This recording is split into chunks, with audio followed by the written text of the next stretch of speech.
Hi అండి, అందరికీ నమస్కారం.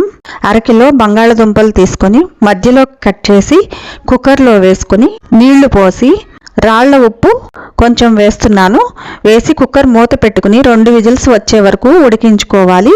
తర్వాత ఒక ఉల్లిపాయ, 2 పచ్చిమిరపకాయలు, 2 కట్టలు మెంతికూర శుభ్రంగా కడుక్కుని చిన్న చిన్న ముక్కలుగా కట్ చేసుకుని పెట్టుకున్నాను. మెంతికూర కాడలు ముదురుగా ఉంటే ఆకులు ఒక్కటే వేసుకోవచ్చు. ప్యాన్ పెట్టుకుని 2 స్పూన్లు ఆయిల్ వేసుకుని పోపు వేసుకుంటున్నాను. పోపు వేగిన తర్వాత ఉల్లిపాయలు, పచ్చిమిరపకాయలు వేసుకున్నాను. కొంచెం వేగిన తర్వాత 1 ఇంచు అల్లం ముక్క తీసుకుని ఇలా గ్రేట్ చేసి వేస్తున్నాను.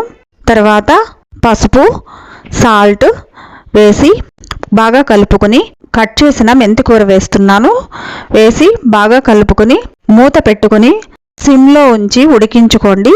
ఇప్పుడు ఉడికించుకున్న దుంపలు చల్లారిన తర్వాత పొట్టు తీసేసి ఇలా ముక్కలుగా కట్ చేసుకున్నాను. ఈ ముక్కలు కూడా ప్యాన్లో వేస్తున్నాను. వేసిన తర్వాత ముందు వేసిన సాల్ట్ సరిపోదు అనుకుంటే ఇంకొంచెం సాల్ట్ వేసుకొని 2 స్పూన్లు కారం వేసుకుని బాగా కలుపుకొని 5 నిమిషాలు మూత పెట్టి ఉడికించుకొని ఆఫ్ చేసుకోండి. బంగాళదుంపలు మెంతికూర కూర రెడీ అయిపోయింది.